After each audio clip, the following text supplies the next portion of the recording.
there's the destruction of a people. I mean, like Nikki Haley is signing bombs that are about to be dropped on human beings. And you want to have a conversation about who's a psychopath? And then also, I thought, like, to invoke you, without mentioning your name, but to mention Groypers, like, those are your fans. Like, I mean, it means your fans. So just mention the guys. It'd be like if you were like, there's a real problem with people who listen to Dave Smith's podcast. Yeah. They're like, well, then say.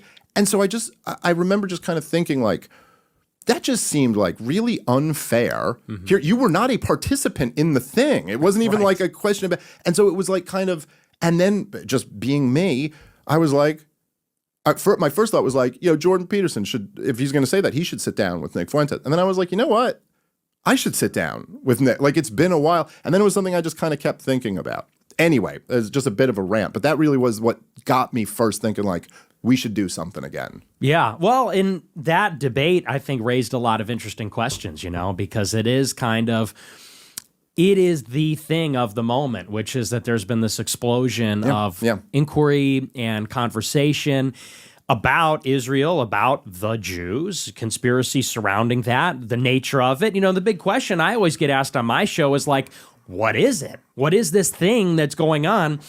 And the reason that this is happening is because the taboo has gone away. There's a few things. There's simultaneously the censorship around the topic has dissipated, and then I think right after the taboo went away, largely because of the war in Gaza. I think people were so outraged it kind of blew the lid on that.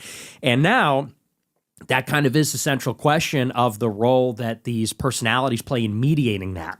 Because I think there's, at this point, a recognition by everybody on the whole planet. There's no denial anymore. Nobody can avoid it. Even Netanyahu's doing damage control with Shapiro. I think that was yesterday. That everybody is talking about this. Everyone's furious. Everyone does not have that conventional pro-Israel thing anymore. And now I feel like there are people like a Peterson or a Shapiro or even a Charlie Kirk, which I'm sure we'll get into, that are trying to they recognize that the reality has already changed. Yeah. But they are in denial in a sense, trying to negotiate like what that's going to look like. Because they recognize the old consensus is gone, not coming back. People are not going to be pro-Israel like they were. The genie's not going back in the lamp, the proverbial lamp.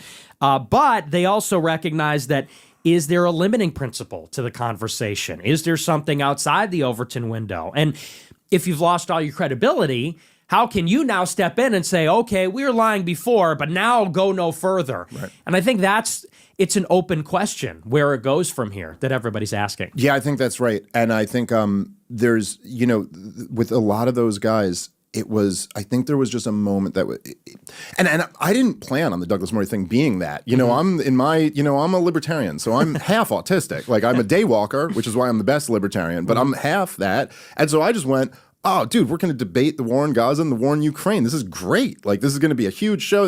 And I did not expect it to become a referendum on experts and the new media, partially just because it was such a bad strategy for Douglas. I mean, it was a way to avoid the debate that I think he thought he couldn't win. Right. But it wasn't. It was obviously not going to work out well. But one of the things that was kind of interesting in seeing all of these people, especially this kind of why Jordan Peterson coming in was interesting, because he is really, to a lot of people, like, he's almost, especially with young people, who's the core group who Israel's losing. Well, this is a guy who really shaped a lot of young people's minds. And so if anybody was kind of positioned to be able to reel them back in, it might be him. And even that didn't kind of work. And I think something fundamental to it was that it was like with all these guys, with Sam Harris and Jordan Peterson and Ben Shapiro, your whole calling card was, we have these conversations. We don't shut voices out. You have to win the argument. We're against cancel culture. And then they're like, to watch them going on these tours of like, Rogan shouldn't have Daryl Cooper on anymore and all this. You're like, yeah, but come on, dude. Now, what are you? You just kind of, you exposed yourself for being exactly what you claim not to be. And that is something that people don't get over easily. Right. Well, and no one's really on their side on that, because Douglas Murray, when he said, well, have you been to Gaza and all these other types, the appeal to authority, it's like, in a way, this is just another chapter and kind of like a larger saga that goes back to COVID, Ukraine, Trump even, which is that we're led to believe that these institutions they have the authority to tell us what's going on and what to think and what's acceptable. And we know that they lied about all that, lied about the facts, the opinions. They were probably not even in good faith. And now they want to come out and tell us, well, but like you said, we can't have that conversation, or Daryl Cooper's too far, or they're doing the same thing to him that they did to you, where they said, well, you're not a historian. And it's like, okay, well, neither is really anybody. Does anybody have the right to critically think, or to read books or to offer an opinion? Or are we literally just going to be told this is what you're allowed to think because, we're the experts? Like Dave Smith said, right? It's true. Jordan Peterson has been very, very impactful, and he has been someone whom young people have looked up to. The things he has said are the things that young people thought were valuable, and it has helped improve their lives. It is true. Now, the thing I had an issue with Jordan Peterson when this whole news about October 7 broke, when we all found out that Hamas has attacked Israel and they have adopted so many people and they have also killed so many. I personally was really sad because I don't think that people should be targeted. I don't think that any person should be harmed. I would hope that issues could be resolved in a more peaceful manner so that people don't get hurt in the process. That is exactly what I prefer. But before we could even understand what was going on, Jordan Peterson has gone on Twitter and tweeted that give them hell, Benjamin Netanyahu. Enough is enough. Give them hell. That's what he said. Give them hell. And I was like, whoa, whoa, whoa. Let's slow down for a second. Okay, let's slow down. Remember, Jordan Peterson is very, very influential. He has a lot of followers. And to just casually say stuff like that without really understanding what was going on, I thought it was totally careless and reckless. I thought so. He came back and he explained the reason for his reaction and that he did not really think the whole thing through and that he was really, really angry about what Hamas did. And I was that, be that as it may, you shouldn't have posted something like that. Remember, there are 2 million people in Gaza, okay? And for you to tell Benjamin Netanyahu, a warmonger, to give the people in Gaza hell is wrong or was wrong. That was totally wrong. Well, I'm guessing his wish came to pass because that is exactly what Netanyahu has done. He has given the people in Gaza hell as Jordan Peterson wanted.